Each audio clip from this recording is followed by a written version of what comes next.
पहले तो मैं बता दूँ कि मैं ये डेफिनिशंस में बिलीव नहीं करती, मैं पेट्रियार्की में बिलीव नहीं करती और मैं अपने आप को फेमिनिस्ट भी नहीं बोलती। मैं ह्यूमन जस्टिस में बिलीव करती हूँ, ह्यूमन फेयरनेस, हर वो चीज़ जो मेन और वुमेन दोनों के लिए सही है, जिसमें दोनों का सहयोग चाहिए होता है, जिसमें दोनों की ऑटोनॉमी और ऑथेंटिसिटी ऑनर होती है और साथ में बनता है एक सुंदर बॉन्ड, जिस भी तरह से वो बॉन्ड हो। इन एनी का मौका मिल गया तो अब हड़प लो, क्योंकि पावर अगर विमेन को मिल रही है, जो विमेन डार्क हैं, जो हील्ड नहीं है अपने अंदर की एनर्जी में, अपनी खुद की इनर स्टेट में, तो उनके हाथ में पावर दे के क्या हो जाएगा? वहां पर सतयुग थोड़ी आ जाएगा, वहां पे फेयरनेस थोड़ी हो जाएगी, वहां पे उसका दूसरे तरह से दुरुपयोग होगा, मिसयूज होगा, और वहां पर भी उतना ही पेन, उतनी ही डार्कनेस, उतना ही इविल क्रिएट होगा जितना कि विमेन के लिए होता आया था, शायद किसी पोलर ऑपोजिट सोसाइटी में। Favour of men, specially dowry related laws, उनका डेफिनेटली चेंज होना चाहिए, definitely investigation, definitely transformation, much needed, overdue. लेकिन एट द सेम टाइम ये ध्यान रखिएगा, सही नहीं होती, लव मैरिज सही होती है। फाइनली मैं एक पॉइंट जाते जाते टच करना चाहूंगी, सोचिएगा जरूर इसके ऊपर, और वो है, अगर फीमेल और ये तो मेल का रिश्ता है ना, आपस में जो भी गलत सही हुआ है अपने को डिफेंड करना है, फैमिली को क्यों फ्रेम किया जाता है? तो ये बहुत सोचने की बात है। हो सकता है बहुत सारे लोगों को ये बात अच्छी नहीं लगे, सुखद नहीं लगे, but that is the fact. Hi and welcome back once again to my channel. मेरा नाम शुचि है, मैं एक INFJ, एक अवेकन एम्पैथ, हीलर और लाइट वर्कर हूँ। जैसे कि आप टाइटल से ऑलरेडी समझ ही चुके होंगे, आज का टॉपिक थोड़ा-सा ऑब्वियसली ज़्यादा अटेंशन हमारी डिज़र्व करता है, और मुझे कोई डाउट नहीं है कि ये ऑलरेडी आप सबकी अटेंशन ले चुका होगा, क्योंकि ये पॉसिबल नहीं है कि कोई भी इंडियन हो, चाहे वो इंडिया में रहता हो या कहीं बाहर, उसने इस खबर को नहीं सुना होगा और उसने इसको इस खबर में नहीं छुआ होगा बहुत डीपली। अतुल सुभाष का मैं वीडियो सुन चुकी हूँ 80 मिनट का, और नीडलेस टू से it was goosebumps throughout so many of it, like through shock and the big question, apart from the pain obviously, कि ये कितना गलत हुआ, ये बिल्कुल कभी नहीं होना चाहिए था। उसके साथ में बार-बार क्वेश्चन कि क्यों, why the wastage of this life, this wastage, एक इतनी ब्राइट इंसान की आगे क्या ब्राइट फ्यूचर था, and just a human life, a precious human life, pure waste. किस चीज के लिए? किस चीज के लिए? एक ह्यूमन नेचर की डार्कनेस के लिए? क्योंकि ये मेन या वुमेन के बारे में नहीं है, ये मेन या वुमेन के बारे में नहीं है, ये ह्यूमन डार्कनेस के बारे में है। ऑब्वियसली मैंने सुने हैं और भी कई पक्ष, टॉक्सिक फेमिनिज्म के बारे में या पेट्रियार्की के बारे में अलग-अलग पक्ष हैं। कई लोग बोल रहे हैं कि लॉज़ तो वुमेन को प्रोटेक्ट करने के लिए होते हैं, तो जो मेन चाहते हैं कि ये लॉज़ हट जाएँ, वो मेन की मेंटल हेल्थ के बारे में नहीं बोल रहे हैं, बल्कि वो सिर्फ़ एक्सक्यूज़ बनाना चाहते हैं पेट्रियार्की को वापस लाने का। एंड ऑब्वियसली ज़्यादातर बोल रहे हैं कि ये लॉ रिपील होना चाहिए, लॉज़ चेंज होने चाहिए, क्योंकि मेन की बहुत हरासमेंट होती है।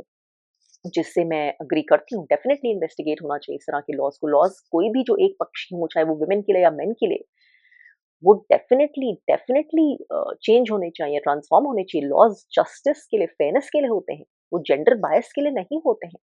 Eight the same time it's true कि सोसाइटी में हमेशा जस्टिस और फेयरनेस नहीं रहा, तो कभी-कभी ऐसे लॉज़ या ऐसी सिचुएशंस, ऐसे मैंडेट्स क्रिएट करने पड़ते हैं जो थोड़े से एक जेंडर को फेवर करते हैं। लेकिन जब वो लॉज़ या वो सिचुएशंस का या वो बेनिफिट्स का मिसयूज़ होने लग जाता है, that is an indicator again, main और वुमेन के बारे में नहीं, पेट्रियार्की सही है या फेमिनिज्म सही है के बारे में नहीं। वो इंडिकेटर होता है कि once again human beings have lost their relationship with power. ये पावर के बारे में, ये हर ह्यूमन बीइंग की हील्ड स्टेट के बारे में है, कि वो अंदर से किस स्टेट में है, उसकी शैडो साइड हील्ड है कि नहीं। शैडो साइड, हमारी डार्क साइड सबकी, जब वो हमारी लाइट साइड से ज़्यादा बड़ी होती है ना, बहुत बड़ी होती है, तो वो हमारी पूरी ज़िंदगी को गवर्न करती है, और सबसे ज़्यादा वो गवर्न करती है हमारे खुद के रिलेशनशिप को हमारे साथ ही।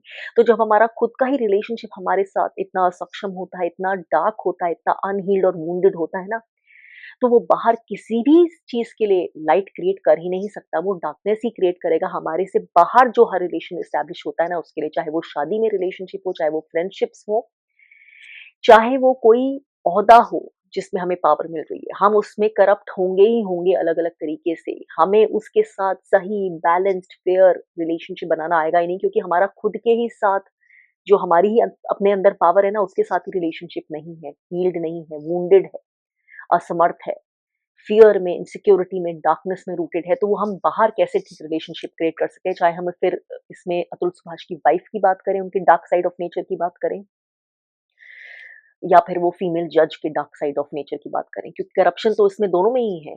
एक ने को पावर मिली एज़ अ वाइफ़ शायद उनका हस्बैंड उनसे बेहतर मिला, अ बेटर हस्बैंड। मैं ऑब्वियसली सब चीज़ें मैं नहीं जानती इन फर्स्ट पर्सन लेकिन जितना मैंने सुना है अतुल सुभाष का, जिस सिचुएशन में उन्होंने वीडियो बनाया और जो कदम उसके बाद उन्होंने उठाया, तो ऑब्वियसली हर चीज़ इंसान को मजबूर करेगी ये मानने पर अ, कि हाँ, बहुत ज़्यादा चांसेस यही हैं कि उन्होंने ही सच बोला है और सब कुछ वैसे ही था जैसे उन्होंने बताया एटलीस्ट 90% तो वैसा ही हुआ होगा। क्योंकि कोई इंसान अपने साथ ऐसा नहीं करेगा इस परिस्थिति में। So obviously it's shocking. तो अगर वो सारी चीज़ें सही हैं जैसे लगता है तो ऑब्वियसली एक फीमेल ने वो जो अच्छा हो सकता था, जो खूबसूरत हो सकता था, उनको सब कुछ हेल्प करी गई, उनको ऐसे नहीं कि अनफेयरनेस हो रही थी, उनके साथ पूरी हेल्प मिलती थी, उनको अच्छा एक लाइफ़स्टाइल दिया जाता था, उनके हस्बैंड ने हेल्प करवाई पूरी जॉब लेने में सब कुछ उनका उनको जो समर्थ है उसका बढ़ाने में, in everything, in child care, in in housework, in everything जो एक नॉर्मल चीज़ होती है, जिस प्रकार से उनकी एक्सपेक्टेशंस जो भी रही होंगी। तो एक दूसरा जना भी वैसा होता बैलेंस में कितनी खूबसूरत चीज़ क्रिएट हो सकती थी। हर इंसान की शैडो साइड होती है, लेकिन जब वो शैडो साइड इतनी बड़ी हो जाती है, तो वो एक डीमन बन जाता है और ऐसा ही हुआ इस फीमेल के साथ। तो उन्होंने अपना जो उनको पावर उस मैरिज से मिली थी, एक शायद अच्छे स्पाउस से मिली थी, उसको उसका करप्ट इस्तेमाल किया। उन्होंने अपनी डार्क साइड को हावी होने दिया। वहीं जो फीमेल जज थी, उनको जो प्रोफेशनल पावर मिल रही थी, उन्होंने उसका करप्ट इस्तेमाल किया। और ये दोनों ही चीज़ें डेमोनिकल हैं। ये दोनों ही चीज़ों ने डार्कनेस क्रिएट की, किसी और इंसान के लिए और शायद अब ऑब्वियसली उनकी खुद के लिए भी। तो this is not about main या और वुमेन क्योंकि जो लोग जो भी पक्ष बोल रहे हो, मैं ह्यूमन ऑथेंटिसिटी को, मैं ह्यूमन विल को, मैं ह्यूमन होलनेस और हीलिंग को, लव को सपोर्ट करती हूँ। इसमें कोई पक्ष की बात ही नहीं है। Then and what I see is जब वही चीज़ टॉक्सिक फेमिनिटी में फेमिनिज़्म में बदल जाती है, तो वहाँ पे अगर वुमेन भी उतनी ही अनहील्ड है जितने अनहील्ड बहुत सारे मेन होते हैं टॉक्सिक पेट्रियार्की में, तो सर्कमस्टांसेस और सिचुएशन सेम आ जाएँगी। Obviously laws should be investigated कोई भी चीज़ जो फेयर नहीं है, वो चेंज होनी चाहिए। लेकिन जो उसका कोर है, वो core it's not about feminism और पेट्रियार्की। एक चीज़ जो गलत है उस इसका मतलब ये नहीं कि इसका ऑपोज़िट सही है या सही था। पेट्रियार्की टॉक्सिक थी, एक्सट्रीम पेट्रियार्की टॉक्सिक थी और अभी भी जिन जगहों पर वो है, डार्क इविल पेट्रियार्की हम जानते हैं क्या होता है। तालिबानी जगहों पर क्या होता है वुमेन के साथ अभी भी स्टोनिंग होती है, एनिमल्स के साथ जैसे व्यवहार होता है वैसे होता है। छोटी से छोटी चीज़ में जजमेंट दी जा सकती है कि women will be stoned until death. वो क्या है? That is evil. So this is about our relationship to power और इसके लिए इंसान खुद ही, सिर्फ़ खुद ही रिस्पॉन्सिबल है और खुद ही इंट्रोस्पेक्ट कर सकता है। अगर हम लास्ट एटम तक चले जाएँ ना, तो इसमें फिर कोर वही चीज़ आ जाती है, that it's about our relationship with us और वो एक्सप्रेशन बाहर फिर किस-किस तरह से लेता है। हमारे रिलेशनशिप हमारी पावर से, हमारी जॉब से, हमारे स्पाउस से, हमारे पेरेंट्स से, किसी भी चीज़ से। तो ये मेन और वुमेन के बारे में नहीं है। हाँ, वुमेन ने बहुत लड़ाइयाँ की हैं अपने राइट्स लेने के लिए क्योंकि उनको सेकंड क्लास सिटिज़न्स की तरह ट्रीट किया गया है। कुछ समय पहले तक वर्ल्ड में अपने वोटिंग राइट्स तक के लिए उन्होंने लड़ाई की है, इंक्लूडिंग अमेरिका जैसी कंट्रीज़ में, तो इसमें कोई डाउट नहीं है। लेकिन जैसे मैंने कहा, एक एक्सट्रीम का मतलब ये नहीं है कि दूसरा एक्सट्रीम अच्छा एक्सट्रीम में कोई भी चीज़ अच्छी नहीं होती है। कैपिटलिज़्म अच्छा नहीं है, तो इसलिए सोशलिज़्म अच्छा है। बिल्कुल नहीं, वो भी बर्बादी है। और सोशलिज्म अच्छा नहीं है इसलिए एक्सट्रीम अनचेक्ड कैपिटलिज्म हो जाए तो हर चीज का एक बैलेंस होता है हर चीज में कुछ चीजें होती हैं जो बहुत अच्छी हैं लेकिन उनको बैलेंस करने के लिए एक बैलेंसिंग फैक्टर एक चेक चाहिए होता है and this is what has happened तो डेफिनेटली जहां तक लॉस की बात है इसमें कोई दो राय नहीं है इस समय की अगर इतना मिसयूज़ हो रहा है लॉज़ का, तो ऑब्वियसली उसमें बहुत सारे लूपहोल्स हैं, current laws which are not in favour of men, specially dowry related laws. लेकिन एट द सेम टाइम ये ध्यान रखिएगा कि लॉज़ चेंज हो सकते हैं, होते आए हैं सोसाइटी में, लेकिन इसका मतलब ये नहीं है कि ह्यूमन बीइंग्स की करप्शन चेंज हो जाती है। लॉज़ बहुत तरह के चेंज होते हैं, फीमेल हरासमेंट के ऊपर चेंज होते हैं, जैसे कि अब मेन हरासमेंट के ऊपर भी चेंज होने चाहिए। लेकिन जितने लॉज़ उतने ही लूपहोल्स इंसान ही इजाद कर लेता है। और अगर लोग चेंज नहीं हुए, लोग ही करप्ट रहते रहे, तो नए लॉज़ में भी वही लोग विल टर्न अ ब्लाइंड आई। जज भी वही होगा, वकील भी वही होगा, और वो करप्ट वकील और जज का जो सहयोग ले रहे होंगे, वो करप्ट लोग भी वही होंगे। वो सब दूसरी तरफ देख सकते हैं। वो सब फिर भी वो चीज़ें चला सकते हैं, नए तरीके से, दूसरे तरीके से, लेकिन फिर भी वही इनजस्टिस, वही करप्शन, वही ईविल, वही पेन फिर से सर्कल्स में क्रिएट कर सकते हैं दूसरे तरीकों से। मैंने ऐसे भी कमेंट्स पढ़े हैं जहाँ पे मेन बोल रहे हैं कि कैंडल लाइट मार्चेस क्यों नहीं हो रही? अब होनी चाहिए, और अपनी कैंडल लाइट मार्चेस में किसी वुमेन को अलाउ नहीं करना। ऐसा क्यों? मैं तो नहीं मानती कि क्योंकि इतनी पेट्रियार्की थी और अभी भी शायद बहुत जगह है, तो कि मेन सारे गंदे हैं, मेन सारे बुरे हैं, नहीं। बहुत बेहतर मेन होते हैं, अच्छे से अच्छे मेन भी होते हैं, बहुत ट्रू इंटेंशंस के मेन होते हैं।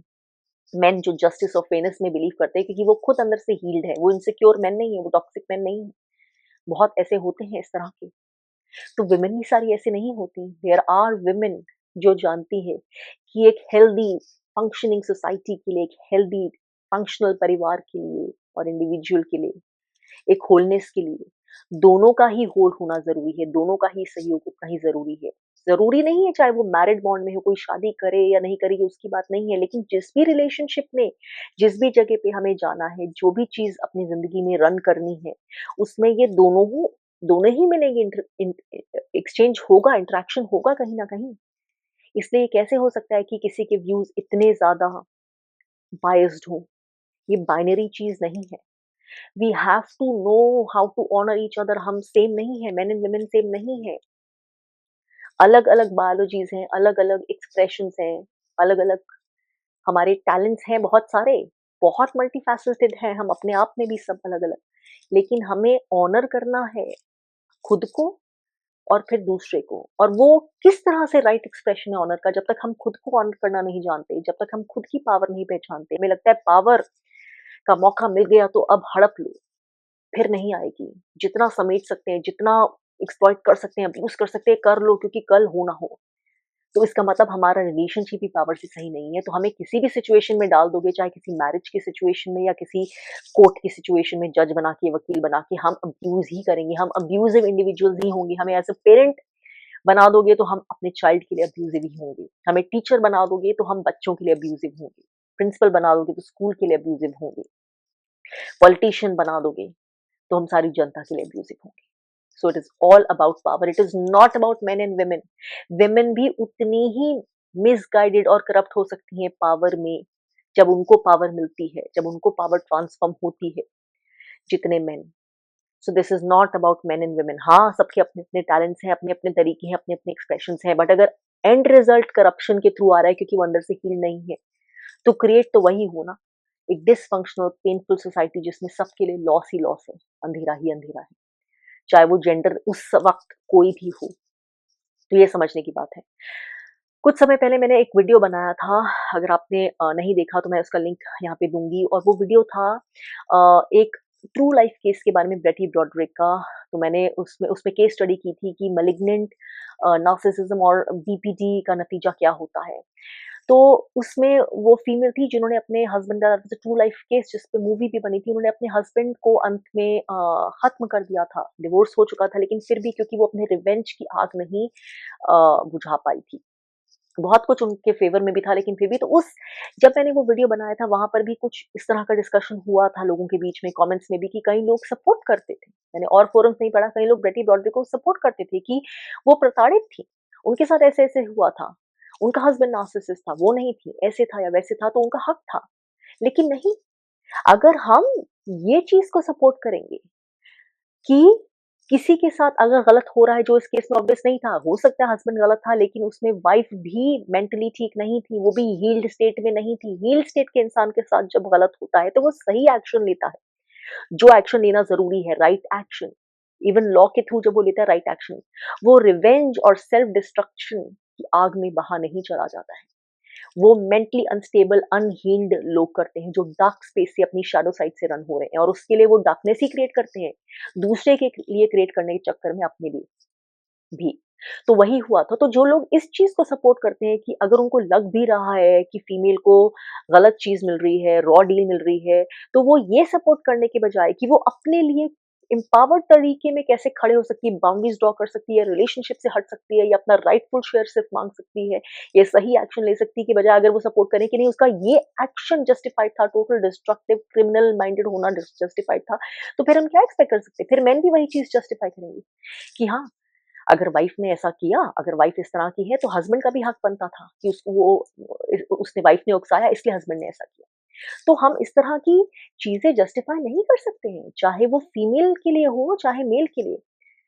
चाहे आपके साथ कुछ भी हो रहा है, आपको अगर स्टैंड लेना है, आपको अपने लिए ही तरह से लेना है। आपको इनजस्टिस नहीं सहना, लेकिन जस्टिस के लिए खड़े होने का भी तरीका होता है। वो स्ट्रेंथ, वो विज़डम आपके अंदर से आनी चाहिए, वो आपको सही गाइड करेगी। अगर वो आपको ही ईविल बना दे, आपको ही गलत बना दे, आपके लिए ही डार्कनेस क्रिएट कर दे, तो फिर ऑब्वियसली आपके अंदर से जो गाइडेंस आ रही थी फॉर जस्टिस वो सही नहीं। तो तब भी मैंने इसी बात पे स्टैंड किया था कि नहीं, जो भी था उनके साथ अगर गलत भी हुआ था, तो लेकिन वो भी उन्होंने भी बहुत गलत किया। बहुत उनको भी चांसेस मिले लेकिन वो अपना चांस नहीं ले पाई अपनी रिडेम्पशन का, अपनी सेल्फ रिफ्लेक्शन का। उन्होंने उसको मौका बना दिया गलत पे गलत करने का और एंड में एक ऐसा एक्शन करने का जिसको कोई वापस नहीं ले सकता था। So that is not justified just because she was a female and on the other hand it was a male. और मुझे लगता है ये बहुत ज्यादा ओवर यूज किया जाता है कि फीमेल लैक कोई पावर नहीं। नहीं, फीमेल के पास पावर्स होती हैं और बहुत जगहों पे अक्सर जहां पर वो ये मिस यूज हो रहे होते हैं वहां फीमेल्स के पास पावर्स होती हैं। जहाँ पे एक्चुअल पावरलेस होती हैं फीमेल्स, वहाँ पर वो ये सब इतना नहीं कर पाती हैं, जहाँ एक्चुअली डराई हुई, सताई हुई होती हैं।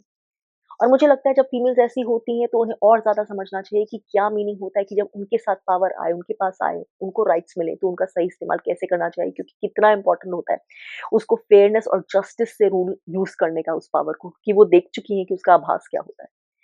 तो बहुत ऑफ़न तो फीमेल्स इस चीज़ का यूज़ करती हैं and I say that being a female, this lack of power मैंने देखा है, मैंने ऑब्ज़र्व किया है फर्स्ट हैंड में कि करती हैं इस तरह से।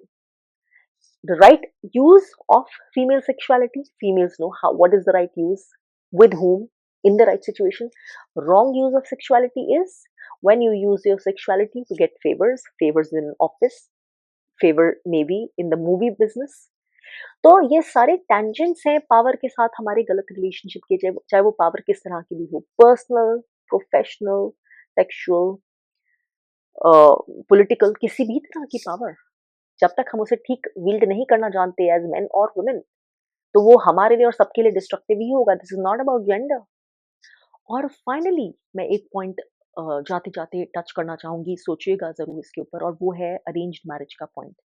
बाय द वे, बाहर की दुनिया में, वेस्टर्न दुनिया में लव मैरिज कोई वर्ड नहीं होता, ये शायद इन सोसाइटीज का ही वर्ड है, लव मैरिज, लव या लव कम अरेंज। तो ये बहुत वियर्ड लगते हैं मुझे वर्ड्स। एनीवे, मुझे लगता है choice, through your own choice, जहाँ पे आप खुद अवेयर होके अपनी पसंद से खुद चॉइस कर रहे हैं, जो करनी ही आपको चाहिए, तो उसको, उसमें लव मैरिज क्या मतलब होता है? Shouldn't it be out of your awareness, out of your own choice? तो एनीवे, तो कुछ लोग बोलते हैं वही शादी बेहतर होती है, अरेंज बेहतर होती है, जो भी होता है। एनीवे, ऐसी कोई गारंटी किसी चीज़ में नहीं होती, लेकिन हमारी सोसाइटी में ये क्यों होता है कि जब एक हस्बैंड को सही या फिर गलत, जब किसी डाउरी के केस में डाला जाता है, उसके अगेंस्ट रिपोर्ट दर्ज होती है, तो बहुत सारे उसके फैमिली मेंबर्स इकट्ठे लपेटे में आ जाते हैं। उनको भी उनका भी नाम दिया जा सकता है, चाहे वो इन-लॉज़ हों या ब्रदर इन लॉ या सिस्टर इन लॉ वगैरह-वगैरह। क्योंकि अगर फीमेल और ये तो मेल का रिश्ता है ना आपस में, जो भी गलत सही हुआ है दैट्स अ सेपरेट केस, जो भी केस के अकॉर्डिंग, तो ये तो उनका आपस में है ना केस, उस पे आपस में करना है, आपस में एक अपने को डिफेंड करना है। फैमिली को क्यों फ्रेम किया जाता है? क्योंकि हो सकता है वो फ्रेमिंग सही हो और हो सकता है वो बिल्कुल गलत हो, उनका कुछ लेना देना ही नहीं हो और उन्हें ऐसा कुछ किया ही नहीं हो जिसकी वजह से उनको इम्प्लीकेट किया जा सकता है। इसका भी बहुत सारा रूट है ये जो अरेंज मैरिज सिस्टम है। क्योंकि जब फैमिलीज़ इतनी इन्वेस्टेड होती हैं, पेरेंट्स बच्चों से ज़्यादा इन्वेस्टेड होते हैं कि रिश्ता तो हम ढूँढेंगे, हमें गलत सही पता है, और ये प्रचारित किया जाता है जो है मैरिजेज़ जो है इंडिया में, that is about family, it's a family thing. Marriage is with a family, not with an individual. तो फिर जब उसके मजे सबको लेने हैं, पावर का एक एंगल होता है, हम चूज करेंगे बहू ऐसी होनी चाहिए, लड़का ऐसा होना चाहिए, ऐसे कमाना चाहिए, बहू ऐसी दिखनी चाहिए, ये होना चाहिए, वो ऐसे रहना चाहिए। जब उसमें सबको इतनी पावर मिलती है रूल्स और रेगुलेशंस बनाने में, बहुओं के लिए, बेटों के लिए, तो फिर जब डार्क साइड होती है तो उसमें भी आप इम्प्लिकेट होंगे, क्योंकि उसमें भी तो आपको मिलेगा ना। तो ये बहुत सोचने की बात है। हो सकता है बहुत सारे लोगों को ये बात अच्छी नहीं लगे, सुखद नहीं लगे, but that is the fact, क्योंकि अच्छे भी लोग होते हैं और बुरे भी लोग होते हैं। तो जब डाउरी का कुछ इम्प्लीकेशन होता है तो हो सकता है, क्योंकि फैमिलीज़ इतनी इन्वॉल्वड होती हैं और ये सही रहा है कि बहुत बार वुमेन की डाउरी डेथ्स में, बर्निंग में फैमिलीज़ इन्वॉल्वड होती हैं। तो वहीं से ये लॉज़ बने थे। लेकिन ऑब्वियसली वी नो मिसयूज़ भी होता है, हमेशा ऐसा नहीं होता है। बहुत बार फैमिलीज़ का कोई लेना-देना ही नहीं होता और बहुत बार अच्छे लोग होते हैं लेकिन उनको फ्रेम किया जाता है। अगेन वो लॉज़ इसलिए बने थे क्योंकि उनका पहले रोल रहता था, क्योंकि पूरी फैमिलीज़ इन्वॉल्वड होती हैं। फैमिली का कहना होता है बीच में, उनकी से होती है, जो कि नहीं होनी चाहिए। Marriage is not between two families. हाँ, फैमिलीज मैटर करती हैं, इंपॉर्टेंट होती हैं, लेकिन दो इंडिविजुअल्स के बाद जब वो एक दूसरे के लिए सही है, जब उन्होंने चॉइस ठीक करी है, जब वो अवेयरनेस से चूज कर रहे हैं, जब वो एक दूसरे को समय देकर, देखकर, परख के, उनको क्या मैटर करता है, भाप के, गेज करके, इंट्यूटिवली, इमोशनल इंटेलिजेंस से चूज कर रहे हैं, जिसके लिए पहले अगेन बात बात वहीं चली जाती है कि वो खुद हील्ड है, खुद इतने सक्षम है वो चॉइस करने की। तो जब ऐसा हो रहा है, फिर फैमिली साथ में मैटर करती हैं, ऐड करती हैं उस हैप्पीनेस में, उस जॉय में। लेकिन बाउंड्रीज़ होनी चाहिए कि ये इंडिविजुअल्स का ज़ोन है और इस ज़ोन के बाद फैमिली का रोल शुरू होता है। इस ज़ोन तक फैमिली का रोल नहीं है। इस डिसीजन मेकिंग में या जो हस्बैंड वाइफ के अपने पर्सनल मैटर्स है उसमें फैमिली का इंटरफेरेंस नहीं होना चाहिए, बोथ साइड्स। लड़के की फैमिली भी नहीं, जैसे लड़की की नहीं, एंड लड़की की भी डेफिनिटली नहीं। तो यहाँ पे दोनों की मैच्योरिटी आती है कि आप अपनी फैमिलीज़ को किन चीज़ों में बीच में ज़बरदस्ती इन्वॉल्व कर रहे हैं। चाहे एज़ अ वुमन अपनी मदर को इन्वॉल्व कर रहे हैं या बहन को इन्वॉल्व कर रहे हैं, चाहे एज़ अ हस्बैंड अपनी मदर को इन्वॉल्व कर रहे हैं या अपनी फैमिली में किसी को। अगेन मुझे लगता है ये बाउंड्रीज़ दोनों प्रोटेक्ट हस्बैंड और वाइफ को खुद करनी चाहिए। तो जब ये समझ नहीं है, जब ये ऑटोनॉमी नहीं है, जब इस चीज़ को लुक डाउन अपॉन किया जाता है, सेल्फिश माना जाता है जिस सोसाइटी में, तो उसके अगेन वो शैडो साइड इफेक्ट्स होंगे। कि जब वो गलत चीज़ें होती हैं, तो बहुत सारे लोग लपेटे में आ जाते हैं क्योंकि पास्ट में इतना कुछ हो चुका है, उसके बेसिस पे लॉज़ बने हैं, तो वो गलत लोग फ्रेम हो जाते हैं। उन्होंने कुछ नहीं किया था, इनोसेंट लोग फ्रेम हो जाते हैं। यहीं पर अगर ये इस तरह की चीज़ें ही नहीं हो, फैमिली का रोल नहीं हो, मैरेजेस बिटवीन 2 इंडिविजुअल्स, इस तरह के लॉज़ ऑब्सोलीट हो जाएँ, आउटडेटेड हो जाएँ, तो अपने आप ये चीज़ों का भी इंटरप्ले कम होता चला जाएगा। तो एनीवे मुझे लगता है अभी के लिए यहीं तक रोकती हूँ क्योंकि ये टॉपिक तो बहुत गहरा है, ये वीडियो फिर बहुत लंबा हो जाएगा। आगे की वीडियोज़ में फिर कोशिश करूँगी इसके अलग-अलग ताने-बाने पकड़ के बात करने की, लेकिन इस वक़्त सिर्फ़ यही कहना चाहूँगी कि अतुल सुभाष के साथ जो हुआ वो किसी भी आदमी के साथ बिल्कुल नहीं होना चाहिए। The life is precious and women, अगर आपको एक अच्छा जीवन साथी मिला है, किसी भी तरह से, परफेक्ट कोई नहीं होता, तो ऑनर करिए उसको, प्लीज़ ऑनर करिए। Honour that man and be grateful for the life you can create together. उसको अपनी डार्क साइड के अधीन होकर और अपने परिवार या बाहर किसी के साथ नेगेटिव डायनामिक्स के चक्कर में मिसलीड होकर, ब्रेन वॉश होके प्लीज़ बर्बाद मत कर दीजिए, प्लीज़। तो सिर्फ़ दूसरे जने के लिए आप डार्कनेस नहीं क्रिएट करेंगे, आप खुद के लिए भी एंडलेस डार्कनेस क्रिएट करेंगे। तो मैं मेन को यही बोलना चाहती हूँ कि नहीं, आप उतना ही जस्टिस और फेयरनेस डिज़र्व करते हैं जितना कि कोई भी वुमन, और इसमें कोई दो राय नहीं है। जो गलत हुआ है उसमें जस्टिस होना चाहिए, फेयरनेस होनी चाहिए और हर सही जो वुमन है, जो सही सोचती है, जो ग्राउंडेड है, जो विज़डम से सोचती है, वो डेफ़िनिटली इसमें आपके साथ होगी। इसके ऊपर और इससे बंधे हुए टॉपिक्स के ऊपर और लाइट डालने की कोशिश करूँगी आने वाले दिनों में। तब तक प्लीज़ ख़्याल रखिए एंड प्रे, जो भी उस इनजस्टिस हुआ है उस सोल के लिए प्लीज़ प्रे, उसकी फ्रीडम के लिए, उसकी पीस के लिए और यहाँ पर जो उसकी फैमिली है उसकी हीलिंग के लिए और जस्टिस के लिए। Take care for now.